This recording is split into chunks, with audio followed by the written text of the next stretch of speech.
Hola, soy el psicólogo Dérico Coronado y hoy vengo a hacerte una pregunta. ¿Alguna vez tu pareja o tus hijos o incluso tus amigos te han dicho que no lo sabes escuchar? Pues muy bien, este video es para poder revisar un concepto de asertividad que tiene que ver con la comunicación, que es el escuchar asertivamente. Ya en videos anteriores hemos hablado sobre comunicación, pero en este me gustaría al final del video compartirte algunas técnicas sobre escuchar asertivamente. Pero antes de ir allá, me gustaría que te suscribieras a mi canal y le dieras like a los videos, pudieras revisarlos para que te vayas empapando un poco de estas técnicas en comunicación asertiva e inteligencia emocional que vamos revisando. Pues bien, partamos de hacer una diferencia entre la palabra escuchar asertivamente y oír. Pues bien, el oído tiene la capacidad de poder sintonizar dentro de todos los sonidos que estamos escuchando una serie de ideas o una serie de conceptos que nos llaman más la atención. Lo que intento decir es que oír y escuchar no es lo mismo. Vamos a pensar que oír es la capacidad que tiene el oído de poder percibir los sonidos, mientras que escuchar ya es un proceso mental en el cual nosotros vamos a intentar interpretar lo que estamos escuchando, y para ello vamos a utilizar algunas técnicas que yo te voy a compartir en este momento. Muy bien, la primera técnica que yo te comparto para poder tener una buena escucha y para que puedas sintonizarte con tu interlocutor sería la postura física. Es importante que cuando queremos escuchar a alguien, la postura que asumamos sea una postura a la misma altura de la persona, donde nuestra mirada esté en la mirada de la otra persona y nuestro cuerpo esté asintiendo, más o menos como diciendo sí, sobre lo que nosotros estamos escuchando del otro. Incluso una técnica que podemos utilizar para esto sería la técnica del espejeo. ¿Cuál es la técnica del espejeo? Pues básicamente como si fuéramos un espejo de la otra persona, muy simuladamente, porque esto puede ser algo incluso agresivo si lo empezamos a remedar de una manera excesiva al otro. Simple y sencillamente es, si la otra persona tiene un poquito los brazos cruzados, pues a lo mejor podemos muy simuladamente cruzar los brazos mientras estamos escuchando. El espejeo. Otra técnica que te puedo compartir sería hacer de cuenta que somos una especie de antena y que vamos a sintonizar dentro de todos los sonidos que están alrededor el sonido que viene de la persona a la que queremos escuchar. ¿Sí? Vamos a intentar eliminar los sonidos que vienen de los demás para poder enfocarnos en el que estamos escuchando o el que queremos analizar y escuchar directamente. Pues bien, la tercera técnica que te comparto, ya llevamos dos ahí, una es la postura física, la segunda el espejeo, la tercera sería el uso de los silencios.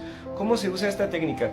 Pues vamos a imaginar que cuando estamos escuchando a la otra persona, estamos leyendo lo que está diciendo y no podemos, digamos, si estamos leyendo un párrafo, dejar de leer hasta que lleguemos al punto final de ese párrafo o al punto y aparte.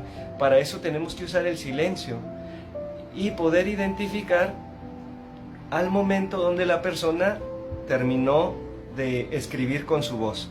Vamos a llamarle a esta frase el uso de los silencios. Esta sería la técnica número 3. La técnica número 4 que podríamos utilizar sería el parafraseo. ¿Qué es parafrasear? Parafrasear es básicamente entregarle al otro una síntesis de los puntos más importantes de su diálogo. Por eso es importante que podamos escuchar, poner atención, poder sintonizar con el que está emitiendo el mensaje.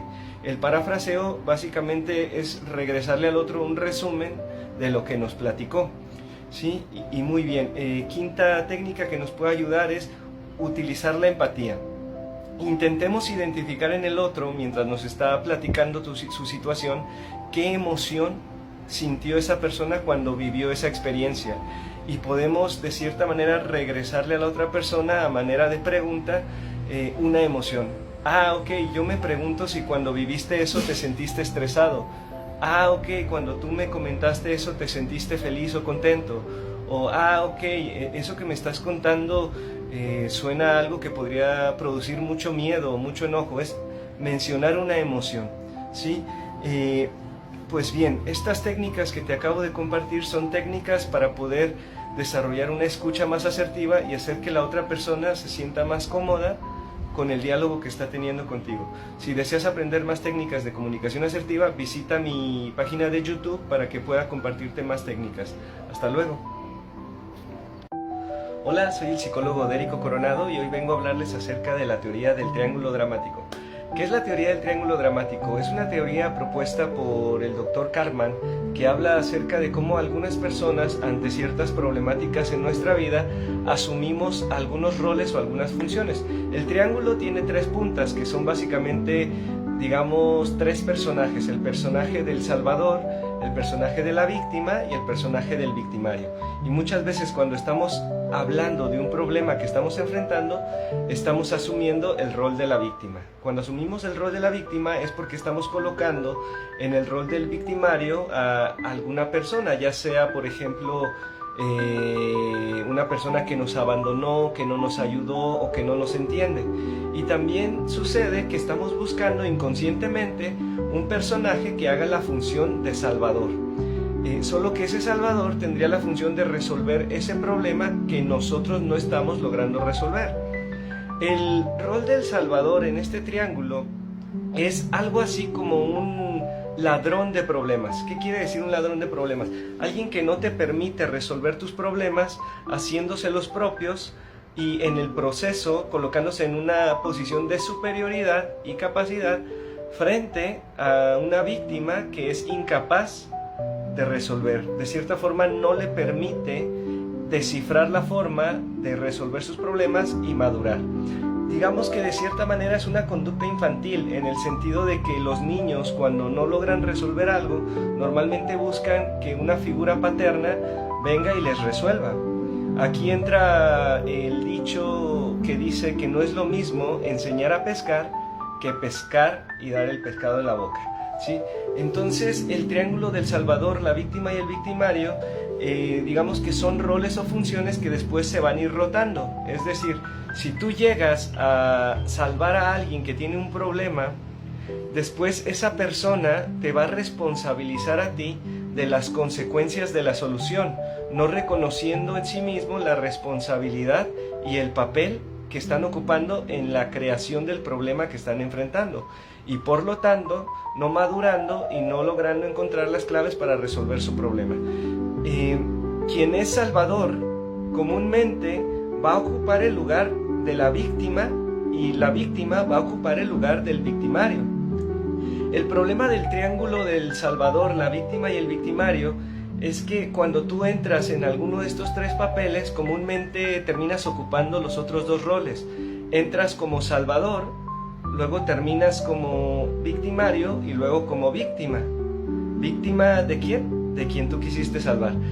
El dicho popular, el acomedido queda mal, sería un ejemplo muy claro de aquel personaje que está haciendo la función de salvador, ¿sí? Y la víctima que victimiza al héroe que le ayudó es el ejemplo muy claro de cómo la víctima ante una situación después se convierte en el victimario de quien le ayudó, ¿sí? Entonces el triángulo del salvador, la víctima y el victimario, digamos que también puede responder a una pregunta que me hacían en esta semana, que era: ¿por qué los psicólogos no nos ayudan de a gratis?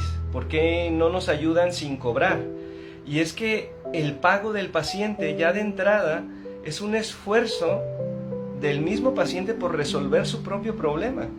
Si nosotros de alguna manera aceptamos a un paciente que nos dice: es que yo no puedo producir soluciones, ni siquiera el pago, y nosotros nos amoldamos a eso, de alguna forma podríamos estar participando en el triángulo del salvador, colocando a nuestro paciente en una posición de vulnerabilidad y de incapacidad para poder hacerse cargo de sí mismo. Así que la función del terapeuta no es salvar a los pacientes, es enseñarlo a que por sus propios medios él pueda salir adelante. Un terapeuta no tiene que facilitar que el paciente no enfrente sus propias responsabilidades asumiéndolas él. Un terapeuta tiene que ir empujando a que su paciente por sí mismo logre las capacidades y las habilidades para enfrentar sus problemas. La madurez en el ser humano sería la capacidad de ser autónomo e independiente en la solución de todas las necesidades que pudiera tener. Así que el triángulo del Salvador, la víctima y el victimario es una forma de poder plantear cómo estamos enfrentando nuestros problemas. Si desde una postura infantil e inmadura de víctima, incapaz de resolver nuestros conflictos, buscando una figura paterna que nos haga la vida más fácil y que nos resuelva, o desde una postura madura en la cual el terapeuta solo va a venir a funcionar como una herramienta más para que nosotros mismos, en condición de paciente, podamos resolver nuestras propias conflictivas. Así que muchos terapeutas que conocen esta teoría entienden por qué la función del terapeuta es la de un analista que está intentando comprender en qué posición está el sufriente, el paciente, frente a sus problemas. Si como una víctima o como una persona madura que está buscando resolver por sí mismo de una forma autónoma e independiente. Bueno, de cierta forma esta es una explicación que nos sirve para explicar la pregunta de qué es el triángulo dramático y cómo es un círculo vicioso en el cual la persona se queda atorado en un estado de indefensión e incapacidad para resolver sus propios problemas, buscando un salvador o un héroe, ya que coloca a alguien o alguna situación en condición de perseguidor. Bueno, si tienes alguna duda sobre esta teoría, puedes escribirme y con gusto te responderé. Lindo día.